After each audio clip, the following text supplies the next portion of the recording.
Hi, this is James from the Hornbill Technical Support team, and this is a short tutorial to show you how to configure on-the-fly authorizers on a BPM process.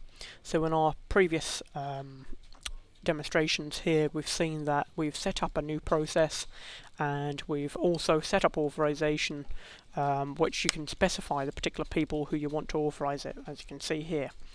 But what I'm going to do now is change this so you can add an authorizer on the fly. So if I delete these two particular entries here, I'm just going to tick the box here to say authorizers can be added on the fly during this stage. I'm not going to change any of the settings that we've previously set up here. It's going to save changes. So we'll see how it appears differently now when we log a change.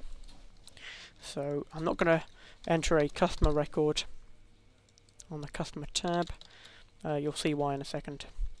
So James process, log on accept, yes. So I'm going to progress it to the authorization stage. There we go.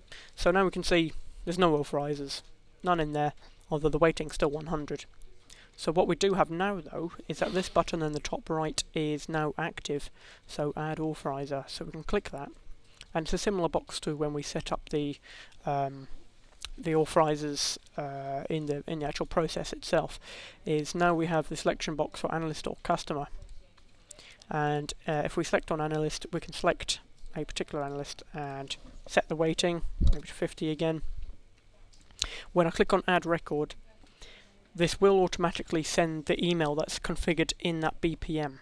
So if you set up a if you set up a email template, as I have done, it will automatically send it for you. So I'll click on add record. There we go. I got the option to remove it as well. Customer. So now, as I explained in previous ones, if you're setting up predefined customers using the previous tutorial, then you won't have this search box to actually select who you want, whereas if you set that up on the fly, you can.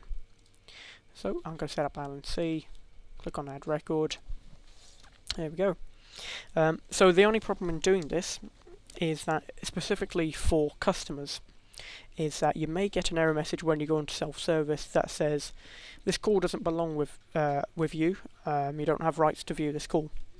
So the reason why that is because self-service does a check to see who the main customer is.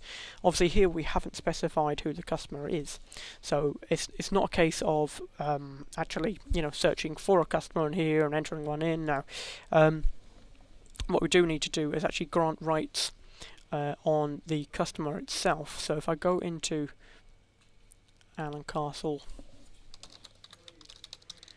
details and into the Service Desk Access tab, you'll have rights here to view multiple organisations requests, site requests. If you tick them, then that will allow that person access rights to be able to view that particular call. So you might have a long list of customer authorizations for any particular change, or again it could be incident, problem, service request, anything, release. So if you specify your customer or even no customer, these people will still have access rights to that call. So that's all for on the fly. Any questions, please let me know.